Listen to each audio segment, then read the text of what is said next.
शांति।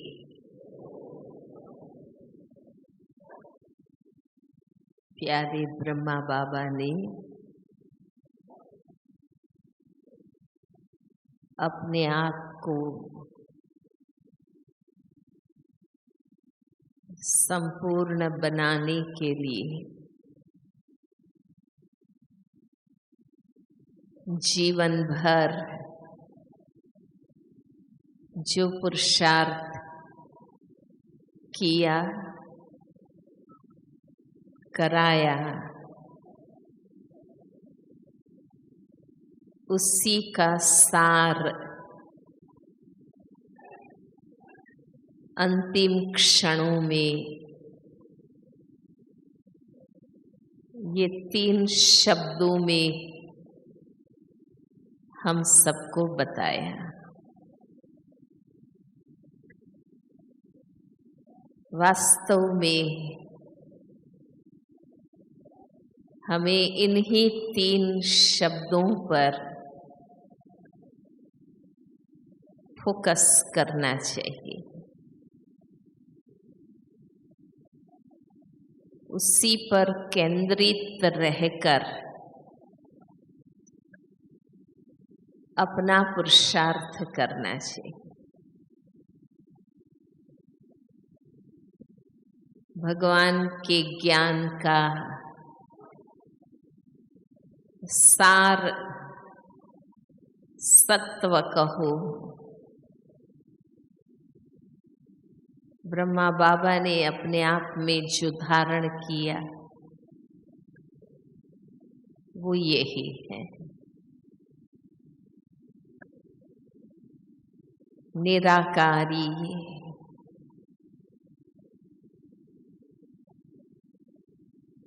हम जब से बाबा के बने हैं,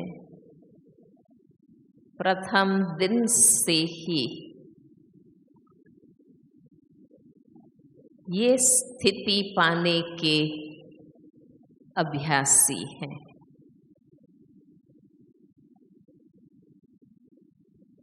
बाबा आए ही है हम साकारी शरीरधारियों को आकारी और निराकारी बनाने। अक्सर मुरलियों में हम सुनते भी रहे हैं कि बाप ने साकार का आधार लिया,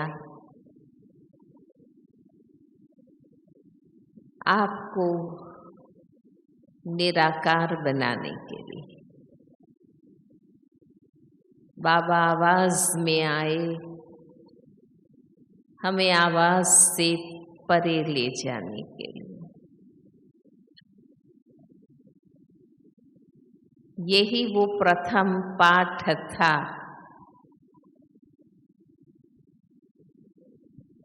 जिससे हमारे जीवन का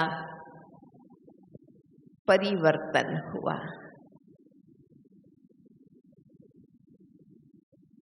कहाँ खुद को देह समझते थे, इंद्रिय रसों में डूबे हुए थे, देहभान में जीवन जीते थे, देहधारियों को ही याद करते रहते थे। कभी हमारी बुद्धि इस देह से ऊपर उठी ही नहीं।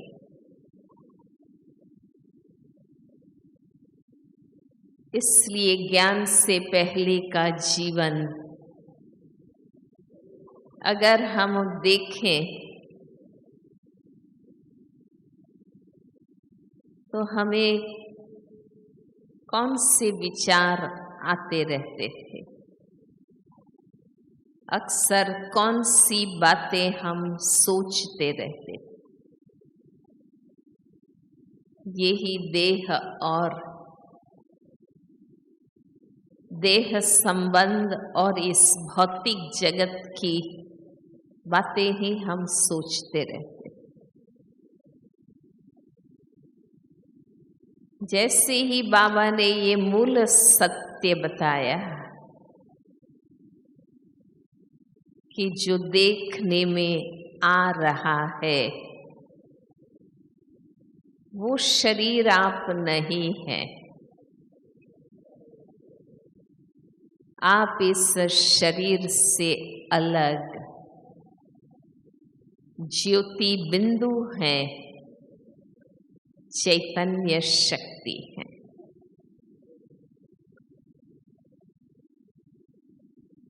आत्मा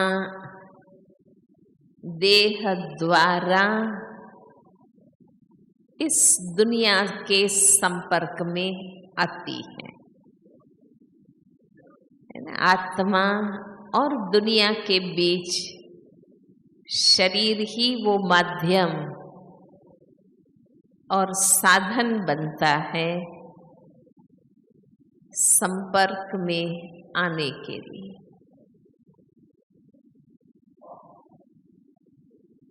और जन्म जन्मांतर से, बल्कि पूरे ड्रामा में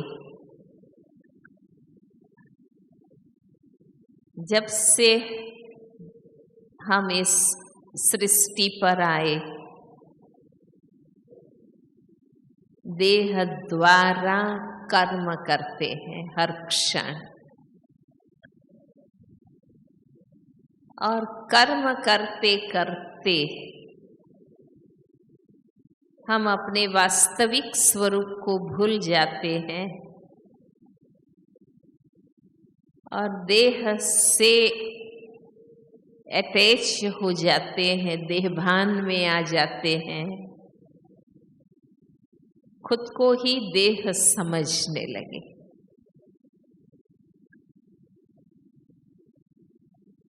और यही वो द्वार है खुद को देह समझने लगना, देहभान में आ जाना।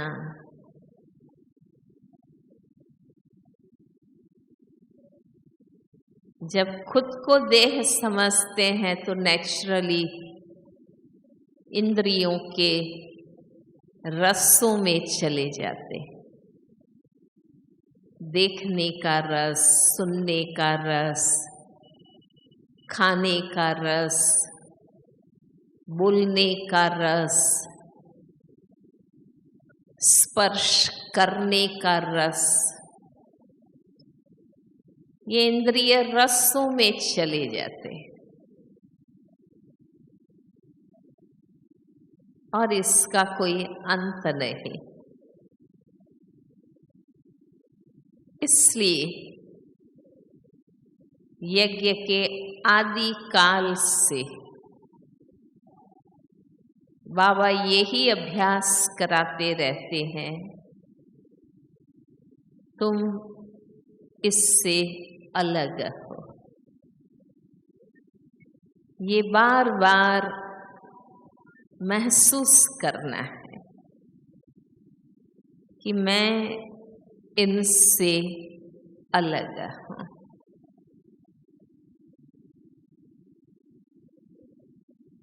दादियाँ सुनाती है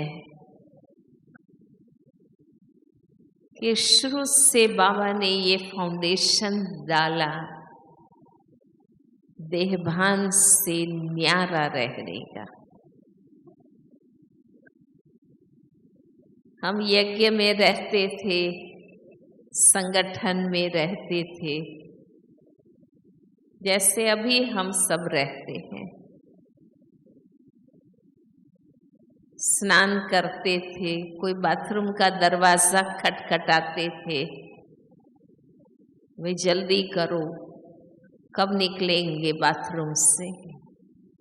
तो कहते हम इतने डिटैच रहते थे, जो हम जवाब देते थे, हाँ, वो पूछते थे बाथरूम से कब निकलोगे, हम कहते थे जब शरीर छूटेगा तब निकलेंगे।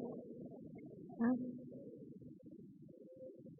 माना इतना देहभान से न्यारे आत्मभान का अभ्यास करते थे,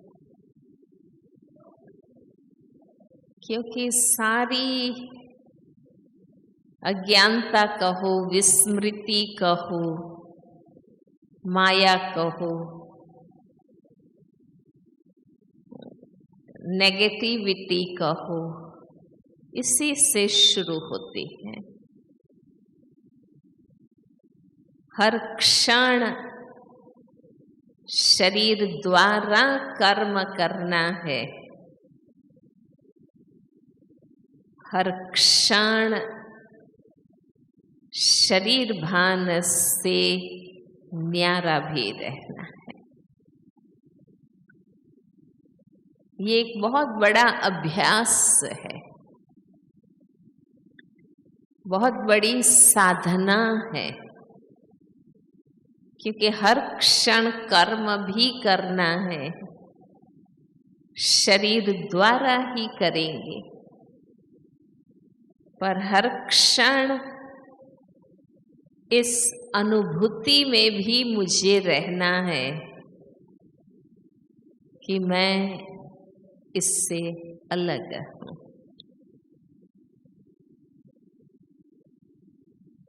शरीर को चलाने के लिए रोज खाना भी है, परंतु इंद्रिय स्वादेंद्रिय के आकर्षण में भी नहीं आना। ऐसे भी नहीं है देह को भूलना है, देहभान से न्यारा रहना है तो खाना ही नहीं है, नहीं। इसलिए बाबा ने कि खाते हुए भी जीभ के स्वाद के रस में न चले जाएं, इसलिए देखो बाबा ने 2-3 धारणाएं भी हम बच्चों को करवाई कि शुद्ध सात्विक शाकाहारी पवित्र भोजन बाबा की याद में बनाना, बाबा की याद में खाना। क्योंकि अगर स्वाद में चले गए तो बॉडी कॉन्शियस बन जाए। तो बाबा ने इसलिए अन्न शुद्धि का नियम दिया। हर नियम मर्यादा का योग की स्थिति से संबंध है। सिर्फ ऐसे नहीं है कि हर धर्म संप्रदाय के अपने नियम है, इस प्रकार से हमारे यहाँ ये नियम है, ऐसा नहीं है। पर जो हमारा लक्ष्य है, क्योंकि आत्मा, आप देखो द्वापरी युग में जैसे ही देहभान में आई,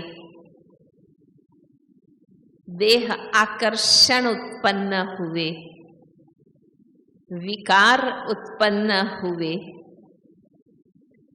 अपवित्रता आई, सुख शांति गई, आत्मा को वो अच्छा नहीं लगा। क्योंकि ओरिजिनली हम आत्माएं सत्य है, शुद्ध है, पवित्र है। इसलिए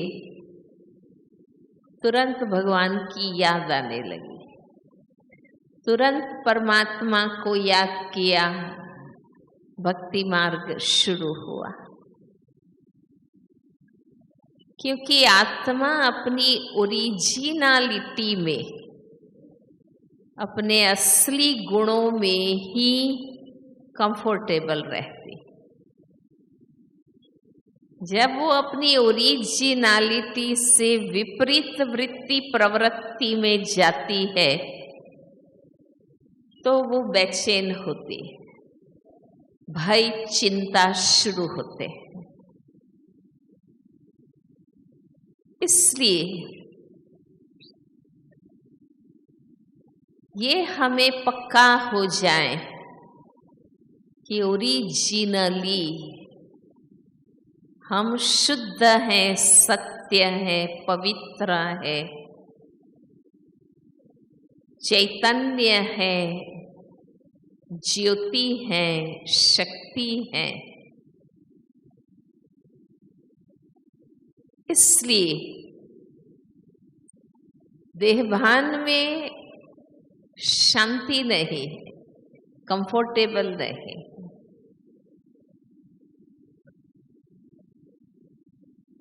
भक्ति में इस राज को न समझने के कारण बेशक इतना वो समझ गए कि ये दैहिक रस है, विषय वासना है, और इसलिए वो भगवान की भक्ति करने लगे।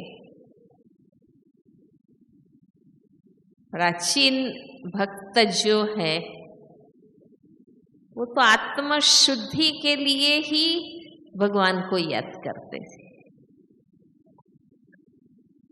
जो ऋग्वेद की रचना हुई वो समय में वो बताते हैं कि कोई अभाव नहीं था, सर्व प्राप्ति थी।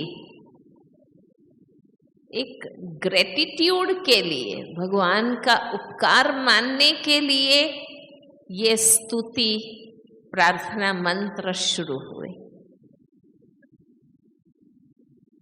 माना ओरिजिनल भक्ति प्रथम परमात्मा की मेहरबानी का शुक्रिया मानने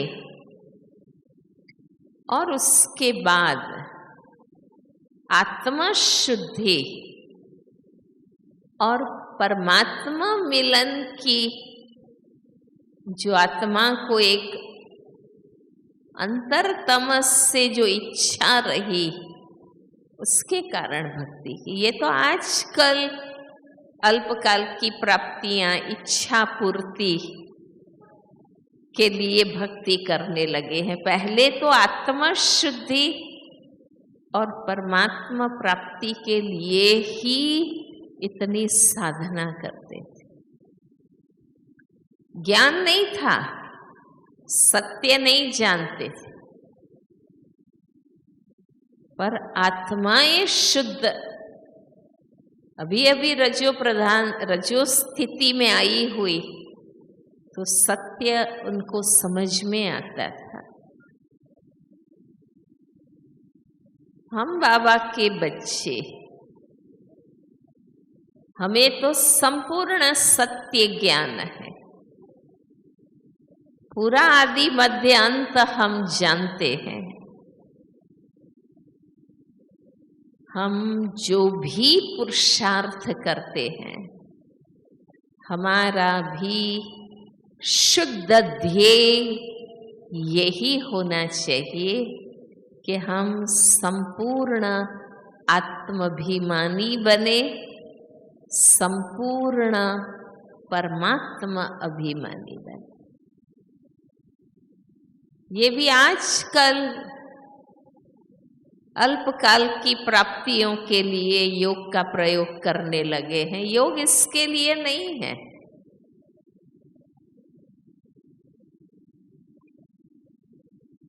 ये आजकल हम ये सब करने लगे हैं।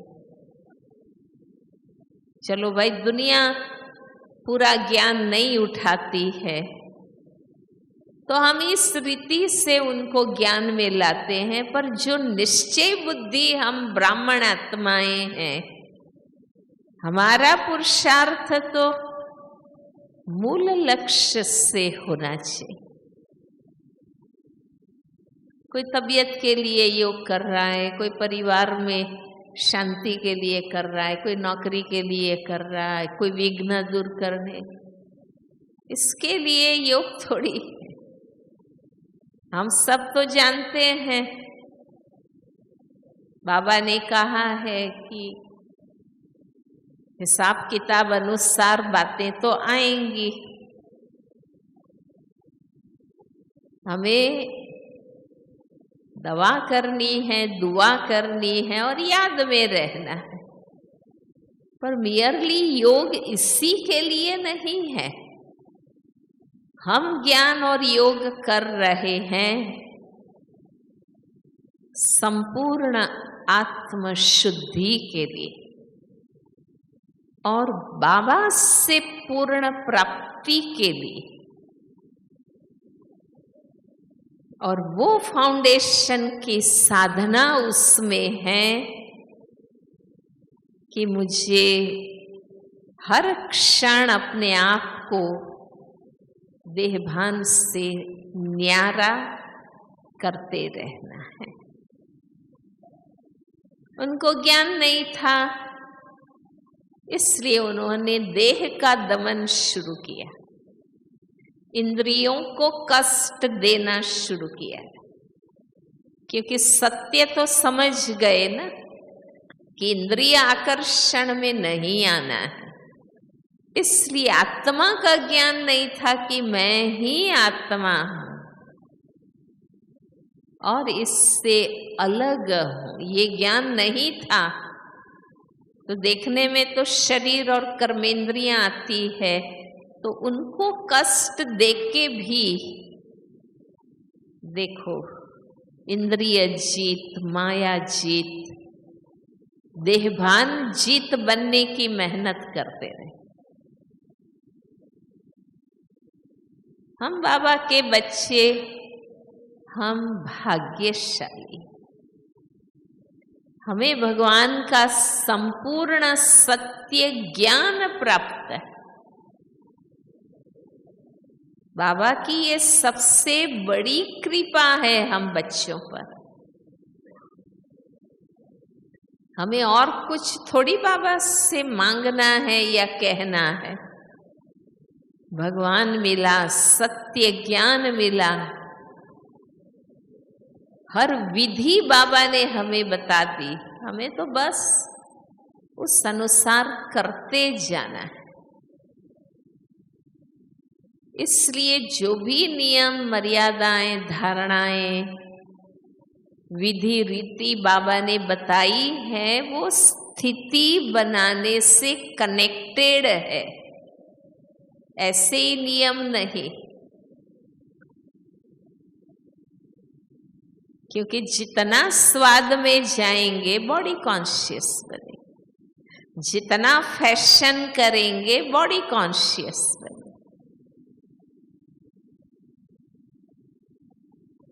ये सारी चीजें देहभान में लाने वाली, बहिर्मुख करने वाली। इसलिए लक्ष्य देह में रहते हुए देहभान से न्यारा रहने का है, तो वो मूल लक्ष्य सदा हमें याद रहना चाहिए। इसके लिए बाबा ने ये कहा पॉजिटिवली कि बाबा को भोग लगा कर खाओ, बाबा की याद में भोजन करो। ये सब क्यों बाबा ने सिखाया? ताकि भोजन का एक अट्रैक्शन खत्म हो जाए। एक क्षण भी बाबा को याद कर, बाबा को ऑफर कर भोजन करते हैं, तो वो क्षण ही डिटैच कर देता है, तो वो अट्रैक्शन कम हो जाता है, ताकि जो अंदर खाऊं खाऊं होता रहता है वो खत्म हो जाता है।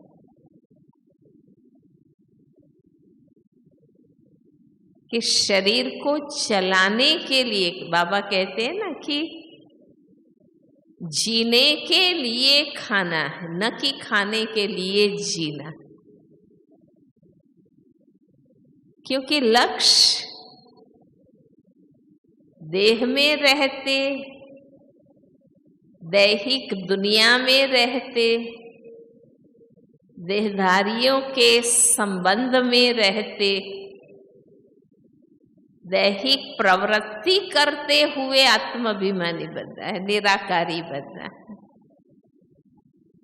तो प्रथम तो खुद के ही नाम रूप का आकर्षण, भान खत्म करना। माना मुझे इस शरीर में रहते शरीर में अलग रहना,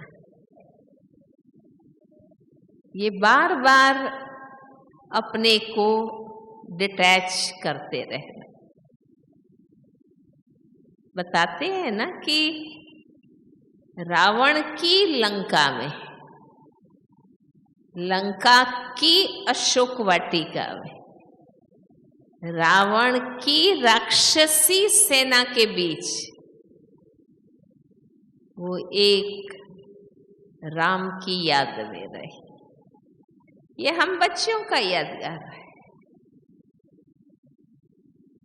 और ये वो शक्ति है कि कोई कुछ कर नहीं सका, टच भी नहीं कर सका।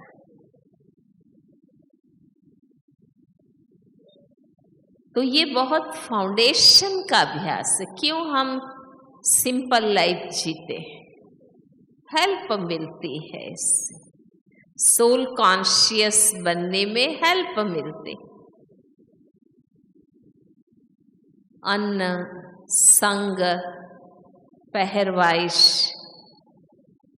वांछन, इन सब का हमारी मन की स्थिति पर प्रभाव पड़ता है।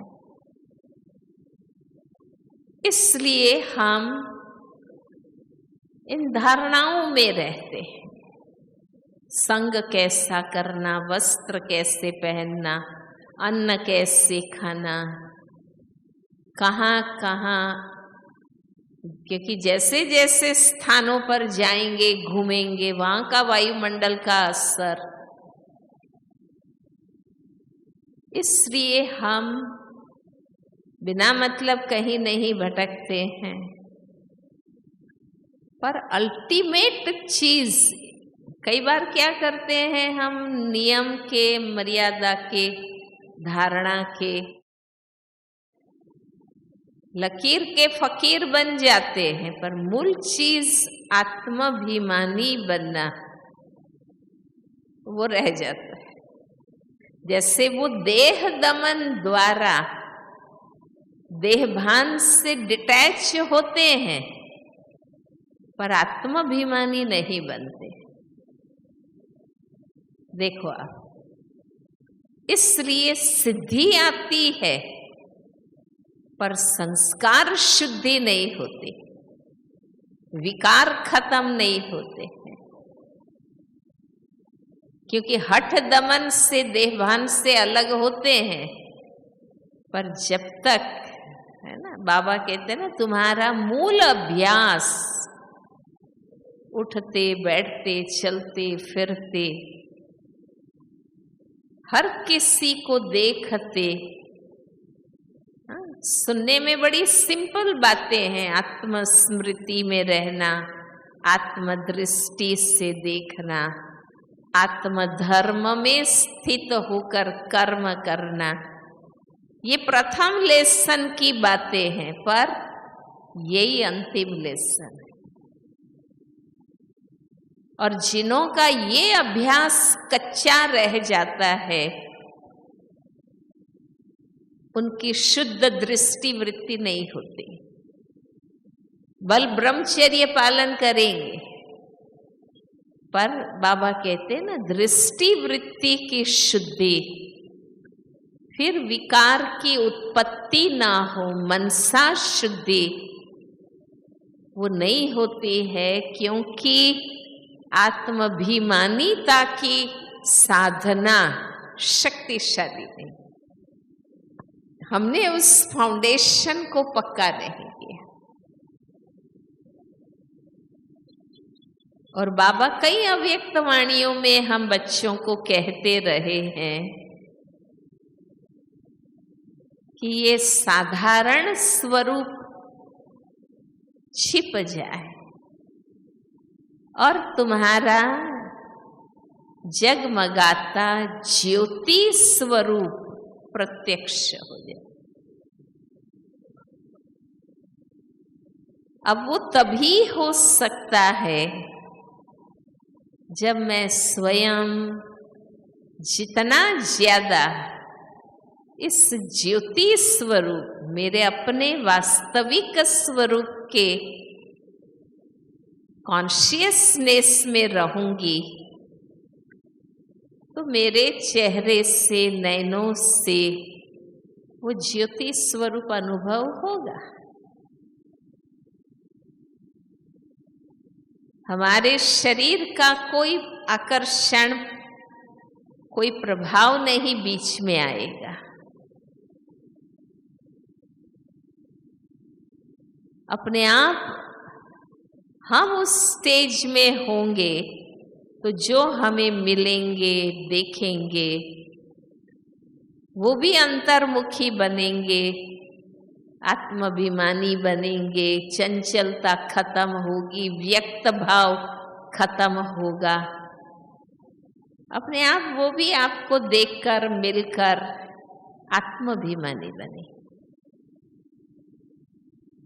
तो जो स्वरूप मेरा है और जो स्वरूप मैं अनुभव कराना चाहती हूँ, वो ही निरंतर स्मृति में मुझे रखना है।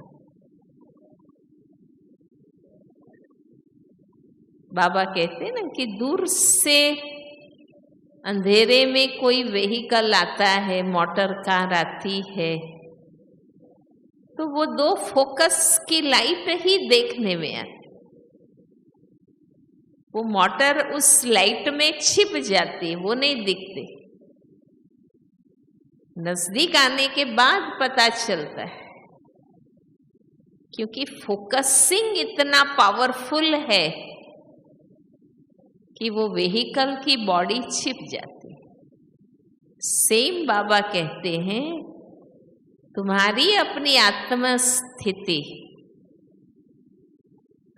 इतनी स्मृति पावरफुल हो कि ये देखने में आते हुए भी ना दिखाई दे, माना उसका प्रभाव ही ना पड़े।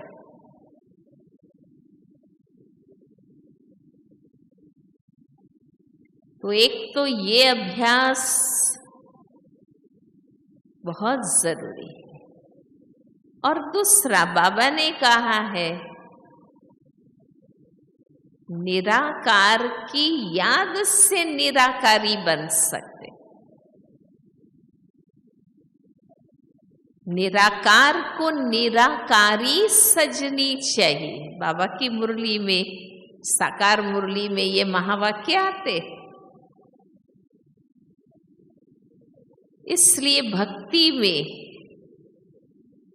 भल देवात्माओं को याद किया, धर्मात्माओं को याद किया, महात्माओं को याद किया, कोई देह संबंधों को याद नहीं किया। देवात्मा, धर्मात्मा, महात्माओं को याद किया, पर फिर भी आत्माभिमानी क्यों नहीं बन सके? क्योंकि है तो वो भी देहधारी ना। तो देहधारी की याद देहभान में लाने वाली, फिर वो देहधारी योगी है, ज्ञानी है, पवित्र है, महात्मा है या कोई भी है, पर देहधारी की याद देहभान में लाने वाली। इसलिए क्यों बाबा एक निराकार की ही महिमा करते हैं? क्योंकि तब हम निराकारी स्थिति के एहसास में ज्यादा रह सके। अब इस हिसाब से आप देखिए, हमारी बुद्धि में है ना, एक है निमित्त कार्य से याद करना, और ये जो है कि याद आना है ना, जब हम कोई देहधारी से अटैच होते हैं, और वो जो एक इंटरनल बुद्धि का आकर्षण हो जाता या लिंक जुड़ जाता, वो तुरंत देह भान में हमें लाती। तब बाबा मुरली में कहते हैं ना कि वो परी कोई देह अभिमानी को इंद्र सभा में ले आई तो बांस फैल गई, देह भान की बदबू, क्योंकि पवित्र ब्राह्मण भाई बहनों की सभा में कोई भी ऐसा आता है तो तुरंत पता चल जाता है। तो वो दोनों पत्थर हो गए, श्रापित हो गए। वो श्रापित होना क्या है, पत्थर होना क्या है कि आप आत्माभिमानी बन ही नहीं सके। बाबा की याद आपको टिकेगी ही नहीं। ये इतनी सूक्ष्म चीज है कि कोई भी देहधारी से थोड़ा भी खास संबंध बना, आप देह भान में आ जाएंगे और डायरेक्ट प्रभाव योग टूट जाएगा। योग में दोनों याद आते रहे, बुद्धि भ्रष्ट, आत्मा पत्थर। ये है पत्थर बनना, क्योंकि भगवान से ही डिस्कनेक्ट हो जाते।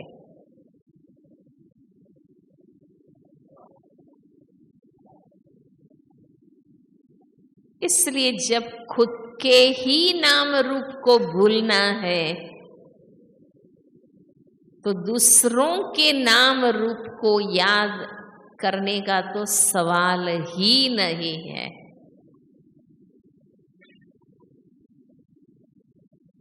आप सेवा करते रहे, ज्ञान सुनाते रहेंगे, पर आप योगी नहीं बन सकेंगे। आपके द्वारा कईयों का जीवन भी बन जाएगा, वो आत्मा जाग जाएगी, पर मेरी अवस्था नहीं बनेगी।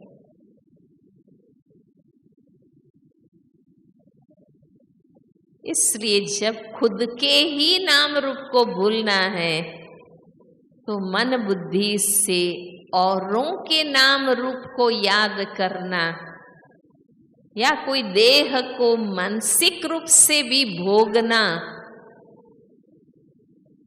ये बिल्कुल योग से अपोजिट बातें।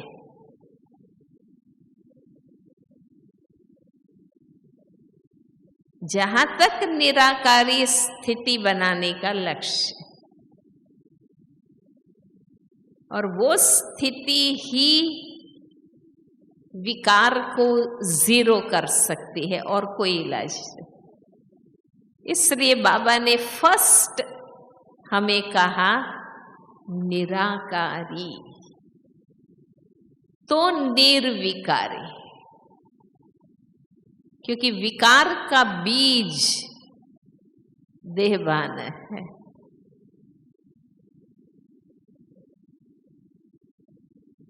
और हमारा लक्ष्य है, इसलिए देखो शुरुआत कितनी ऊंची बाबा ने कराई। ब्रह्मचर्य से ब्राह्मण जीवन शुरू होता है और हमारी मंजिल संपूर्ण निर्विकारी बनना। देवता की महिमा क्या है? हाँ? हम कहते हैं ना, मनुष्य से देवता बनने की पढ़ाई हम कर रहे, और देवता बनना माना क्या बनना है? हर एक को स्पष्ट है ना कि देवता बनना माना सर्वगुण संपन्न, 16 कला संपूर्ण, संपूर्ण निर्विकारी बनना। ये हर आत्मा को बाबा ने लक्ष्य दिया।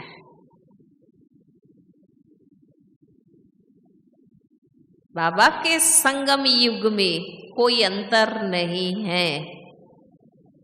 वो समर्पित है, मधुबन निवासी हैं, सेंटर वासी हैं, घर में रहते हैं, देश में रहते हैं, विदेश में रहते हैं।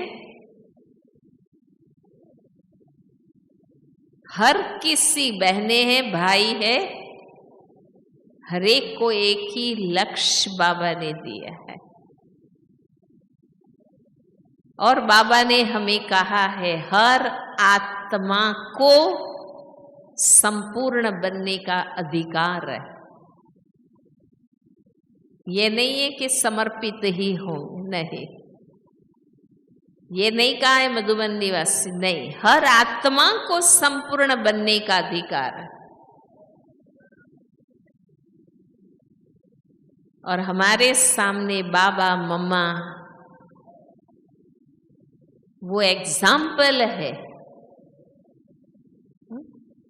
एक पुरुष, एक स्त्री, एक बूढ़ा, एक जवान, एक धनवान, एक गरीब, एक परिवार वाला, निमित्त, जिम्मेवार और एक साथी, सहयोगी, पर दोनों ने अपना लक्ष्य सिद्ध करके बताया। इसलिए कहीं भी हम रहे, मधुबन में रहे, सेंटर में रहे, घर में रहे, मुख्य बात है लक्ष्य क्या है, मेरा लक्ष्य क्या है। मैंने जिगरी निर्णय किया है कि मुझे बनना है। भल शारीरिक बीमारियां हैं, भल आर्थिक मुसीबतें हैं, भल पारिवारिक टकराव है, लौकिक में अलौकिक में, यह अंत का समय है, हिसाब किताब चुकाने का समय है। सब सुविधाएं हों और फिर संपूर्ण बनने की बात, वो तो ड्रामा में होना ही नहीं है। भगवान सतयुग में नहीं आता है, कलयुग अंत में आता है। इसलिए बातें तो रहनी ही हैं, पर उसको ज्यादा माइंड नहीं करना है, ज्यादा सोच सोच के उसकी प्रभाव में मुझे नहीं आना है।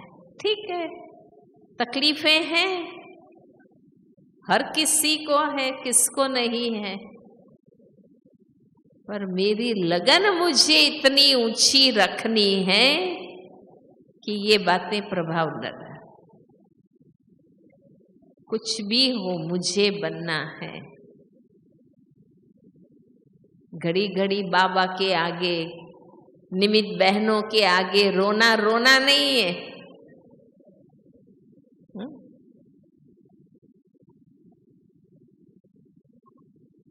वो बिना ज्ञान भक्ति में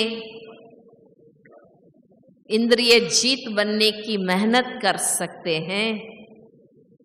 बिना ज्ञान इतना आधा कल्प भक्ति कर सकते हैं। और हमें संपूर्ण ज्ञान प्रैक्टिकल में हमने अव्यक्त पालना ली है।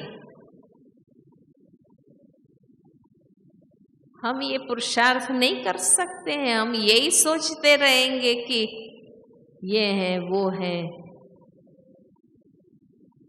ये संसार की वास्तविकता है जो हमें फेस करनी है।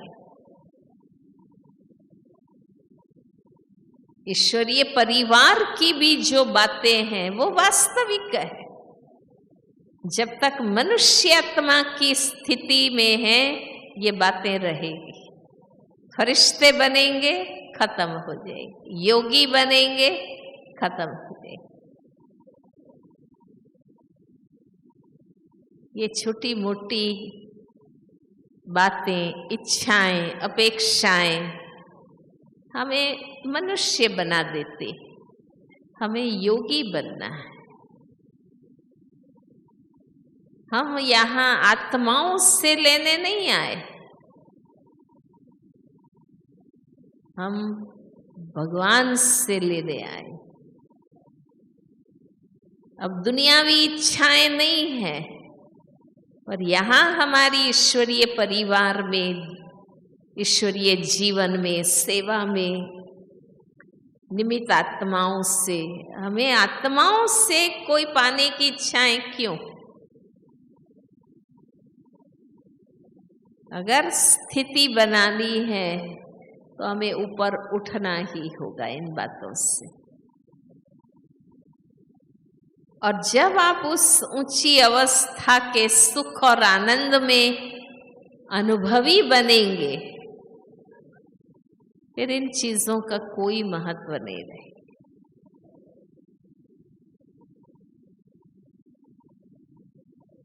क्योंकि सही सुख, सही अचीवमेंट आप करने लगेंगे, फिर वो बाह्य बातें खींचेगी नहीं।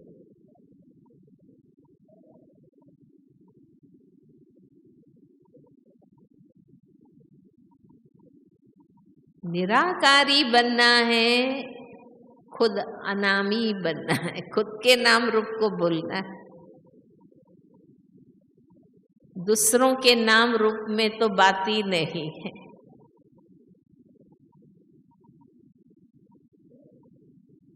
इसलिए बाबा कहते हैं ना, चलते फिरते, मुरली में बाबा कहते हैं भले खाओ पियो घूमो फिरो,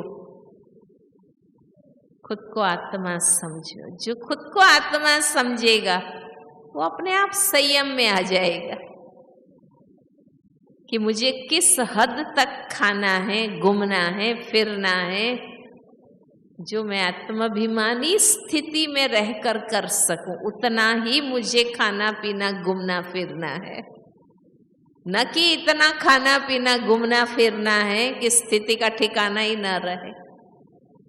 वो विवेक तो हमें चलाना है ना।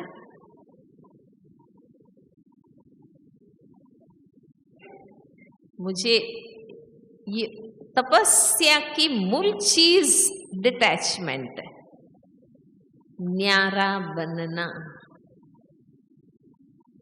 देहभान से न्यारा, इंद्रिय रसों से न्यारा, संबंधों में। इसलिए बाबा कहता है सबसे न्यारा।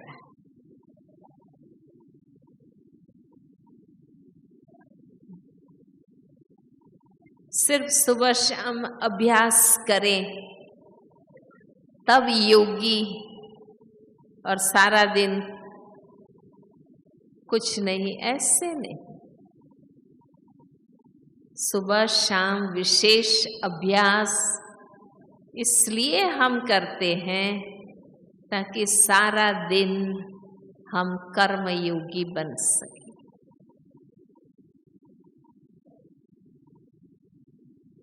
हमें ये महसूस हो कि मैं निरंतर ऊपर जुड़ी हुई हूं।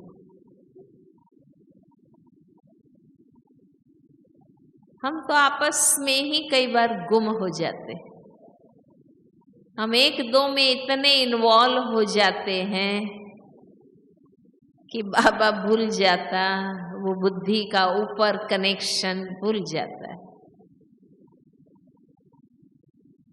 ये तो बाबा ने रिप्लेस किया था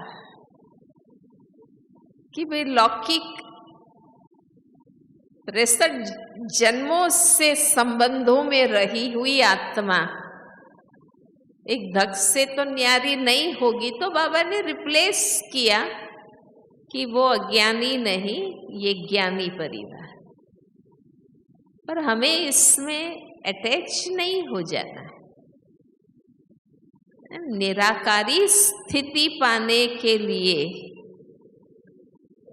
हमें वो लिमिट याद रखनी है कि कहाँ तक हमें एक दो के संबंध में आना है। और इसलिए हर मुलाकात को, जिससे भी आप दिन भर में मिलते हैं, परिवार में, नौकरी में, सेंटर में रास्ते चलते जिस किसी से भी मिलते हैं, हमें अपनी हर मुलाकात को स्पिरिचुअलाइज्ड करना है, रूहानी बनाना है, अलौकिक बनाना है।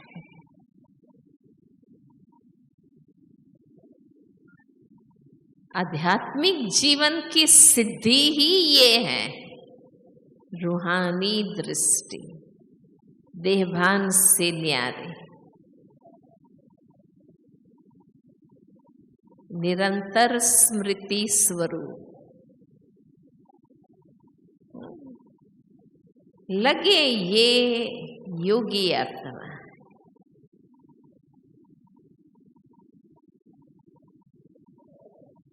अभी तक योग के समय, मुरली के समय आत्माभिमानी होकर बैठने का अभ्यास ही नहीं है। देखिए, हम एक दो को आत्माभिमानी दृष्टि से देख ही नहीं पा रहे।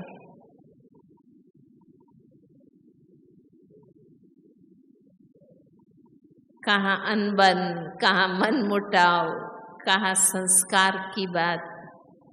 हम आत्माभिमानी दृष्टि से बाबा के महावाक्य रोज कहाँ सुन पाते।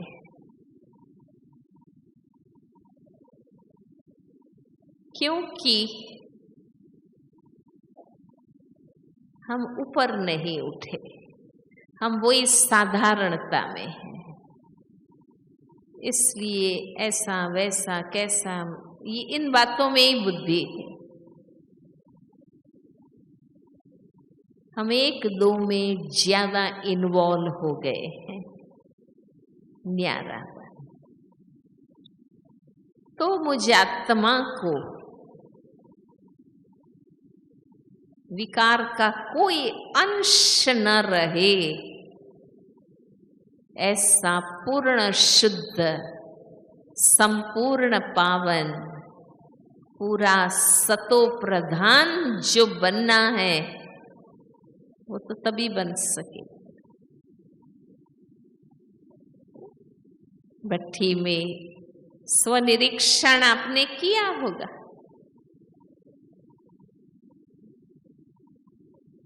कर्म में कंट्रोल आ गया है, उसमें भी आप देखो, हर एक अपना अपना देखो। मनसा क्या है, हमारा आपसी व्यवहार क्या है, परिवार में हम कैसे चलते हैं।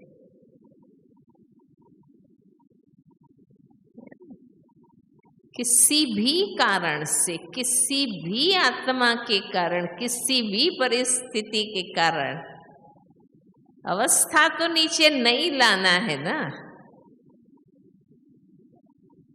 परिस्थिति तो आएंगी, आत्माएं तो टेढ़ी होंगी, नंबरवार होंगी। मुझे बनना है तो कोई भी कारण से मुझे नीची स्थिति में नहीं आना। तो देखो कहाँ हम अटके हुए हैं, अंदर कौन सा विकार अभी भी है।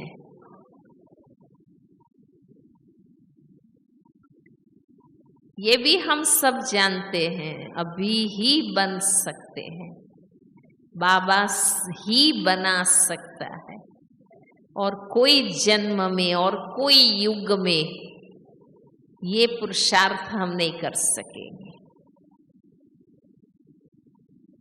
हम अल्पकाल की प्राप्तियों के आकर्षण में न चले जाए कि मैं 4 पाठशाला चला रहा हूँ, मैं 4 सेंटर खोले हैं मैंने, मैं भाषण करता हूँ, मैं मुख्य हूँ, मैं अनन्य हूँ, मैं पुराना हूँ। कुछ भी है, हम इसके लिए नहीं आए। हमारी रियल अचीवमेंट ये स्थिति है, अंदर की शुद्धि है। बाबा ने कहा ना, अंश होगा जिस विकार का अंश होगा वो विकार वाली आत्माएं आपके तरफ आकर्षित होगी। वैसी इच्छाएं वाली आत्माएं आपके तरफ आकर्षित होगी।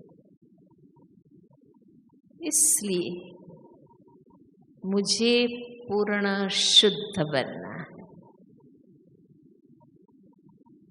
और अपने अंदर का देखना ये तो खुद ही देख सकते हैं और कोई नहीं देख सकता।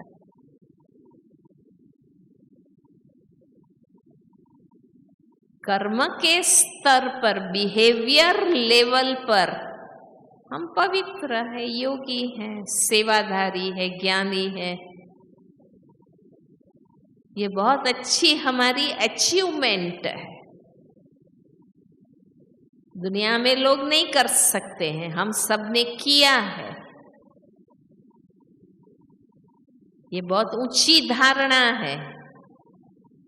हमने अपना तन मन धन इसी कार्य में लगाया है, मन वचन कर्म इसमें लगाया है। पर बाबा सुप्रीम है तो मंजिल भी तो ऊंची बताते हैं। और ये मौका है, स्वयं भगवान हमारी मदद में है। ड्रामा फेवर में है क्योंकि ड्रामा अब सतयुग तरफ मुड़ रहा है। तो बाबा एंड ड्रामा दोनों फेवर में। बस मुझे अपना विल, इच्छा, लक्ष्य पक्का करना है। और ये सब कुछ बनते जाने के साथ साथ जो रियल में वो बनेगा, निराकारी, निर्विकारी बनता जाएगा, वो निरंकारी ही होगा। उसको अभिमान नहीं आएगा। उनको याद है बाबा बना रहा है। हम देखते हैं प्रैक्टिकल, हमारे जो भी बड़े हैं, अभिमान नहीं। बाबा कहते हैं ना, सत्य ज्ञानी अभिमानी नहीं हो सकता है, मिथ्या ज्ञानी अभिमानी बन जाता है। सत्य ज्ञानी सही अर्थ में नम्र होता है, क्योंकि हमें याद है कि बाबा मुझे बना रहा है। आज भी बाबा ने कहा, अंतकाल जो सिमरे। तो अंदर अंदर हम सब चाहते हैं ना कि बस बाबा मुझे अंत में याद रहे और कोई याद ना आए। तो मेरा लंगर चारों ओर से उठ जाना चाहिए। बाबा कहते हैं ना कि जब चीज पककर तैयार हो जाती है तो किनारा छोड़ देती। फल पक जाता है, वो अपने आप गिर जाता है। परिपक्व स्थिति बनेगी, अपने आप देहभान खत्म हो जाता है। बाबा कहते हैं कोई माया नहीं रहेगी। इसी शरीर में माया जीत स्थिति का अनुभव कर सकेंगे। इसी को बाबा कहते हैं कर्मातीत, कि विकर्म का कोई हिसाब न रहे।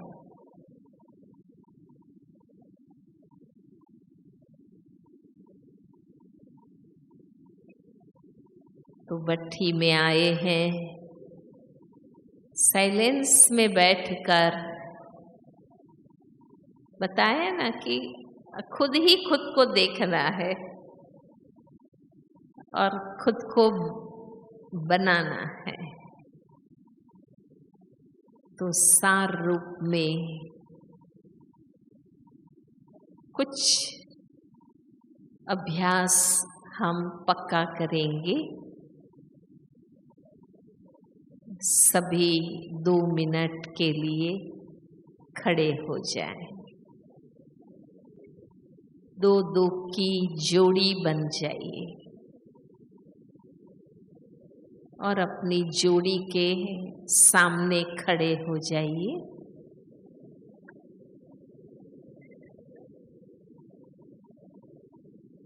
कान में अपने पार्टनर को आप बताएंगे, माया जीत बनने के लिए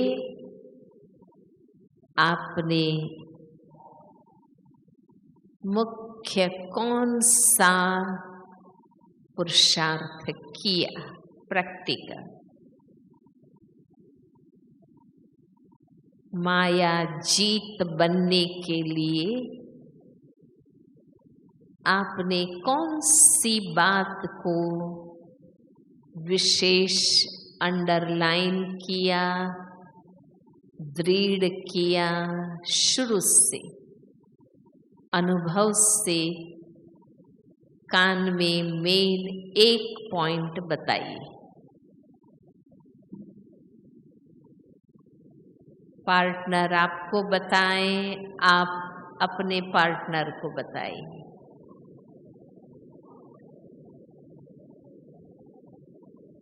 आप खुद क्या करते हैं वो पुरुषार्थ बताइए। ज्ञान की पॉइंट सिर्फ नहीं, प्रैक्टिकल आप क्या करते हैं वो बताइए।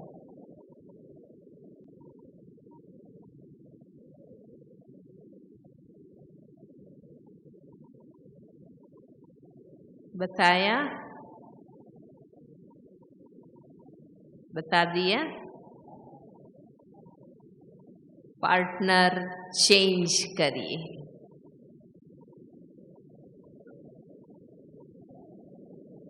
पार्टनर चेंज करिए, आगे पीछे।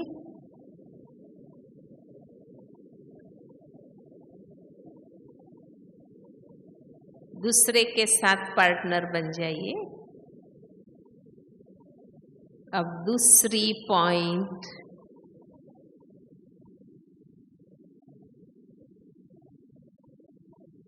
आप ईश्वरीय परिवार में भाई बहनों के साथ, निमित्त टीचर्स बहनों के साथ कैसे न्यारापन रखते हैं, क्या डिसिप्लिन आप रखते हैं, ताकि आप न्यारे रहते हैं, व्यर्थ में नहीं जाते हैं।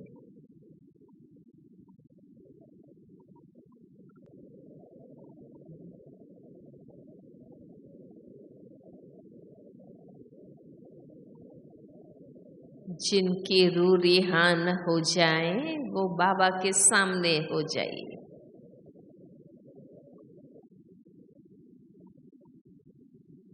तीसरा,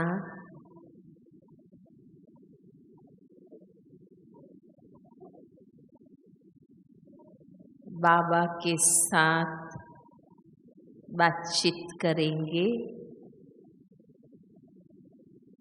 कि आपका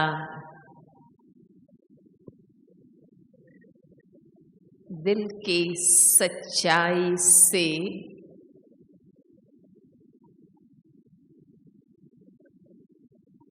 अपनी स्थिति बनाने का क्या लक्ष्य आपने फाइनल किया है।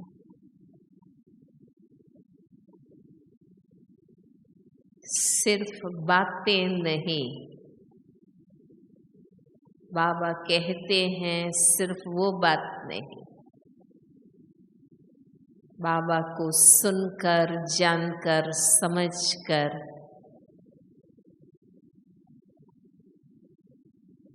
दिल की सच्चाई से अपने जीवन के लिए क्या लक्ष्य आपने बनाया है, बाबा को बताइए।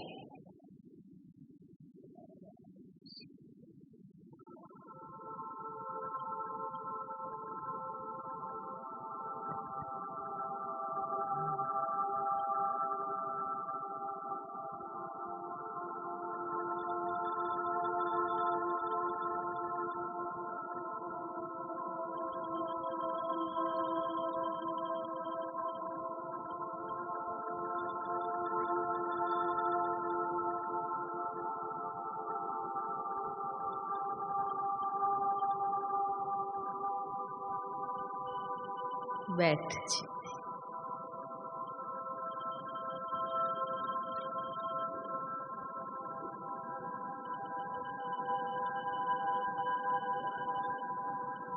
अब हम मिलकर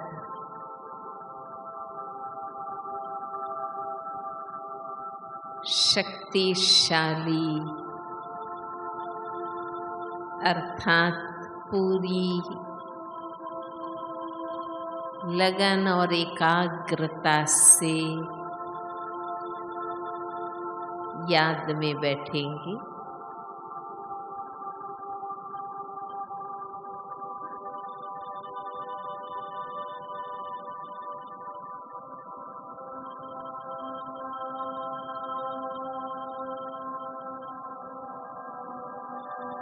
पहला अभ्यास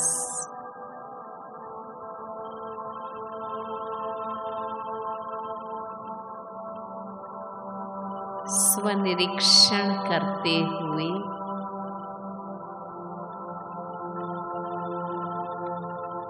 खुद में देखें और बाबा को बताएं।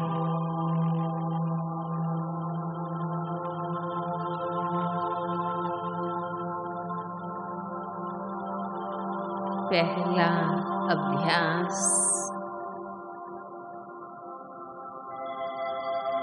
जिगरी वैराग्य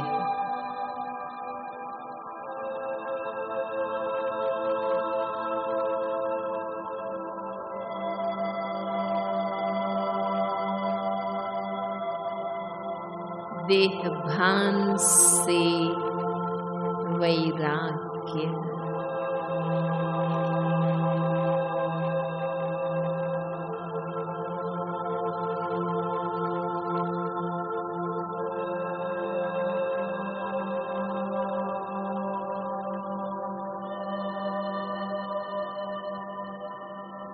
बाबा रोज मुझ आत्मा को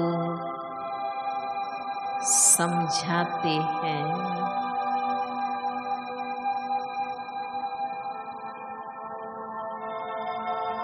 फिर भी मैं क्यों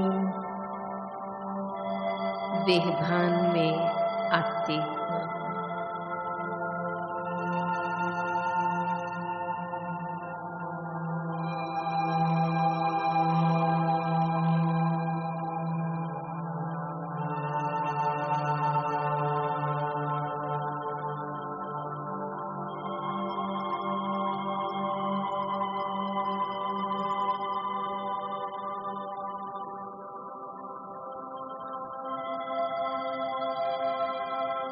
सिर्फ घूमने फिरने, खाने पीने, पहनने ओढ़ने से वैराग्य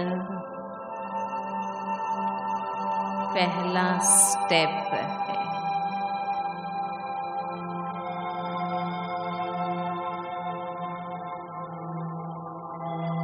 अब अपने आप में देखें, देहभान से वैराग्य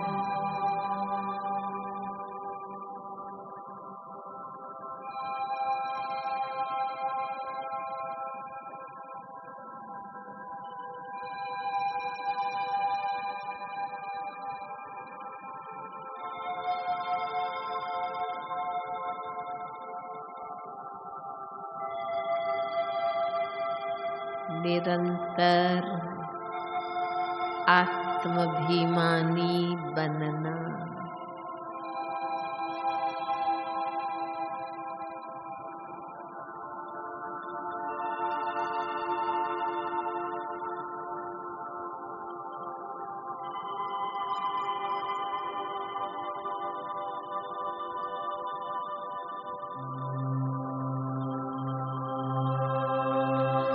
दूसरी पॉइंट,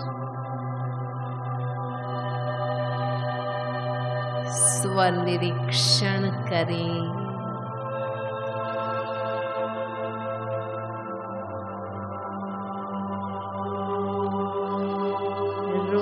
रोज की दिनचर्या में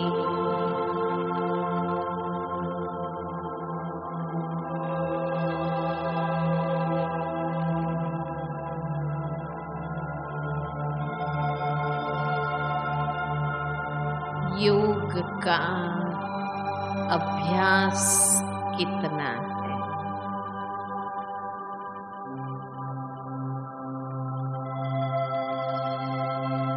बाबा को बताइए।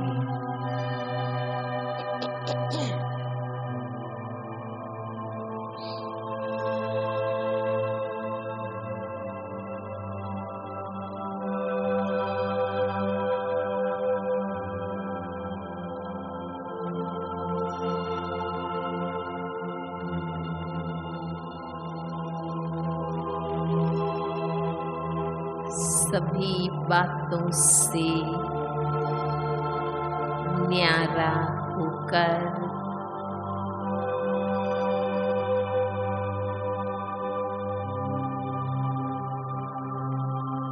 मन बुद्धि को समेट कर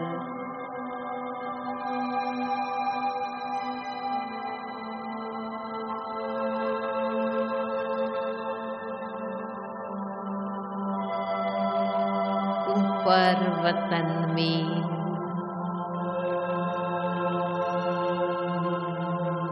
बाबा के पास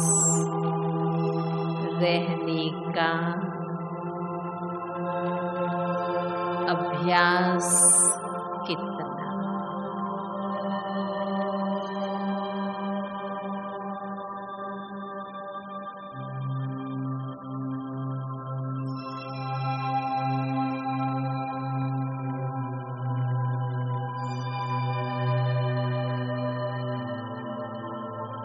योगी जीवन का फाउंडेशन अभ्यास और वैराग्य।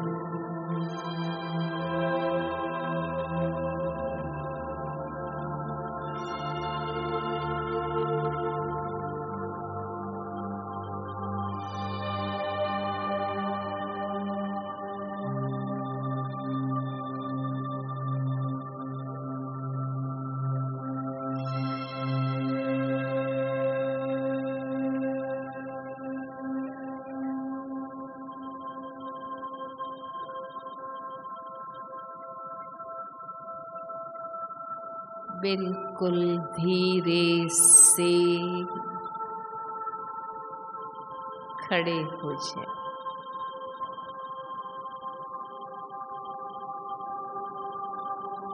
डिटैच होकर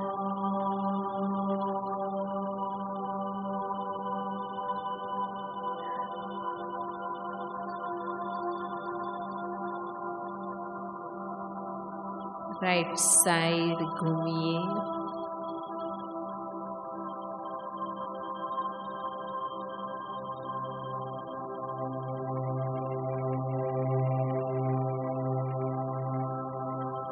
ब्राह्मण जीवन में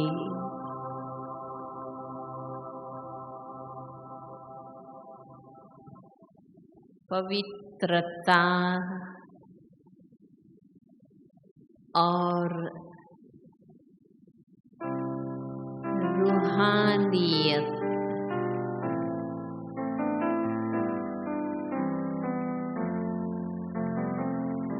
स्वदर्शन करिए।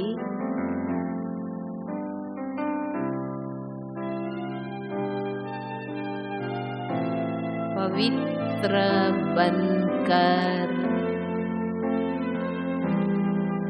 आपस में रूहानियत से चलना है।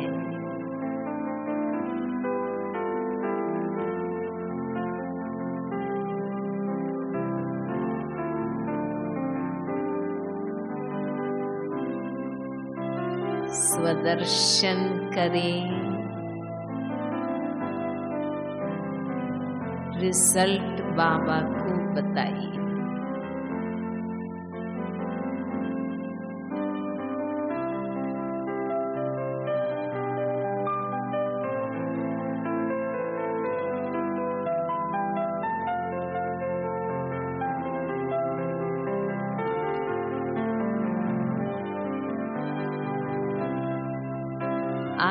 आत्मस्थिति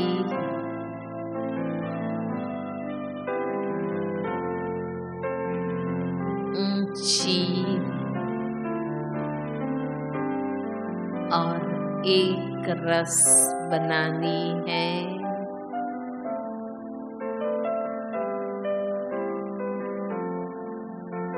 पवित्रता और रूहानियत का स्वयं का हिसाब किताब देखिए, बाबा को बताइए।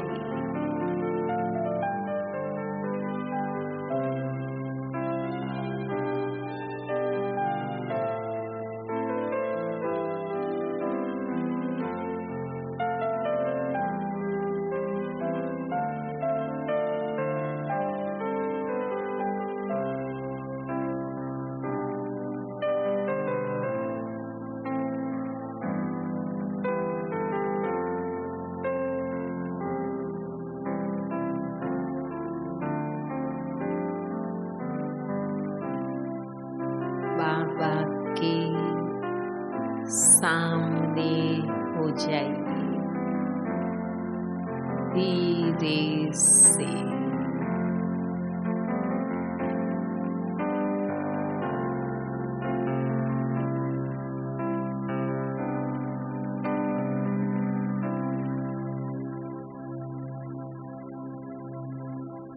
लेफ्ट साइड घूम जाइए।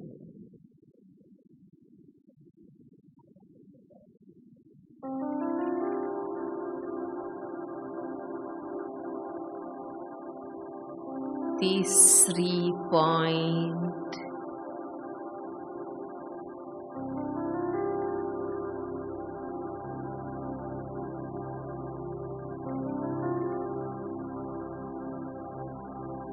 ब्राह्मण जीवन में सच्चाई, सफाई,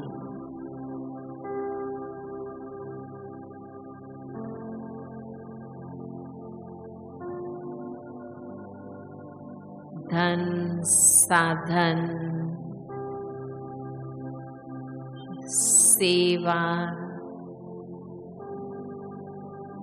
कारोबार में देखिए मेरा अपना सच्चाई, सफाई का क्या चार्ट है।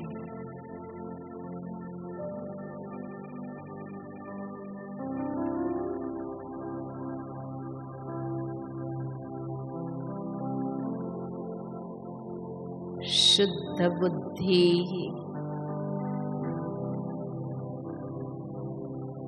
और सच्चे बच्चे बाबा को प्रिय है।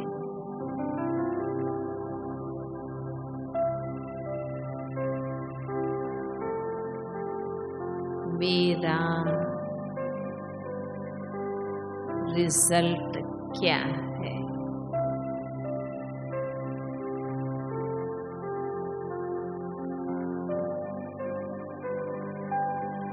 देखिए और बाबा को बताइए।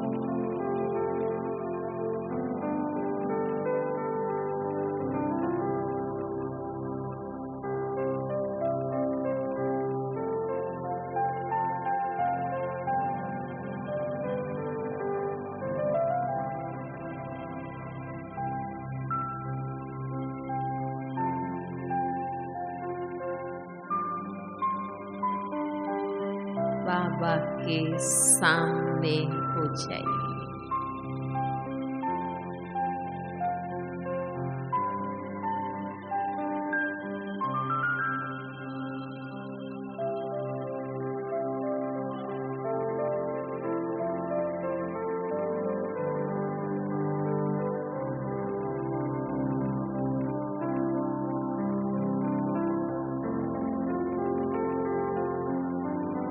चौथी पॉइंट।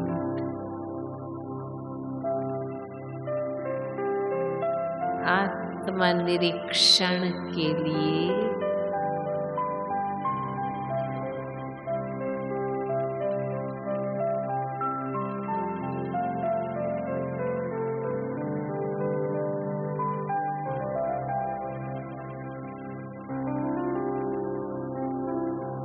बाबा के कार्य में सेवा सहयोग में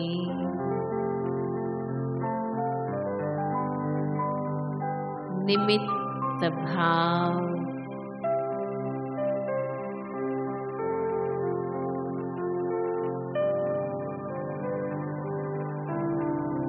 और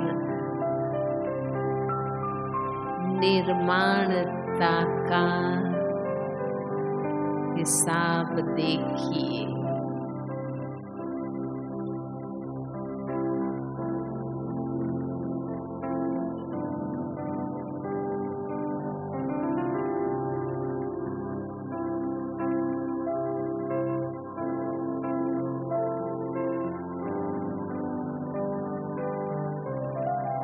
बैठ जाएं।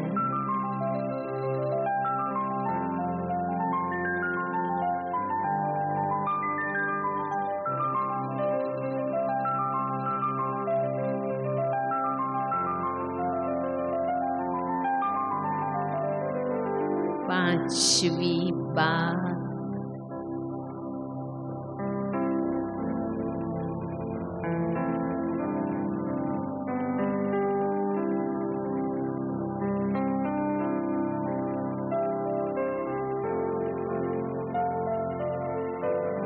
वापसी यात्रा की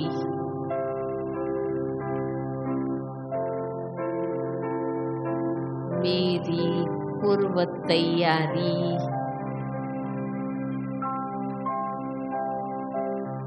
पूर्ण तैयारी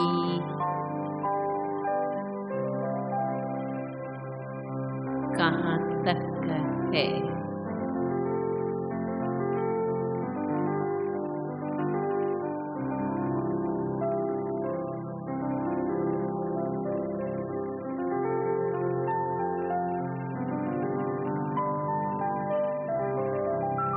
वापस घर जाना है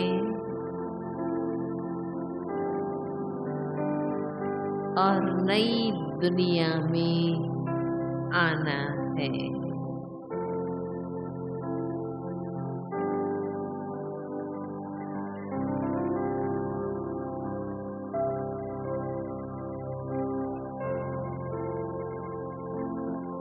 अकेले आए थे,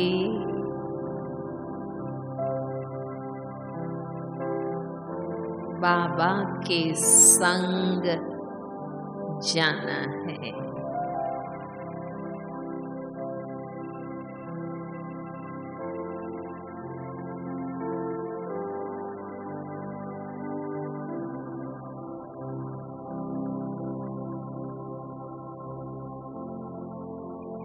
खाली हाथ आए थे,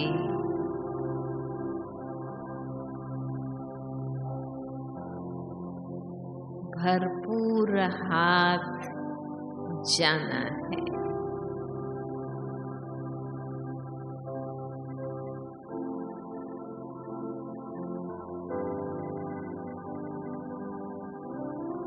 पवित्र आए थे,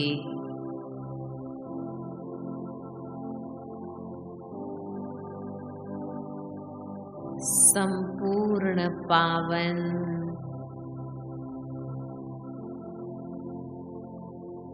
पूर्ण शुद्ध आत्मा बन वापस जाना है।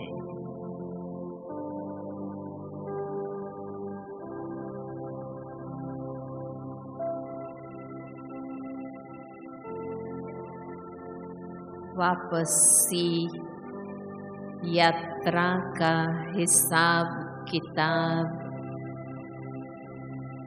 स्वयं का देखिए और बाबा को बताइए।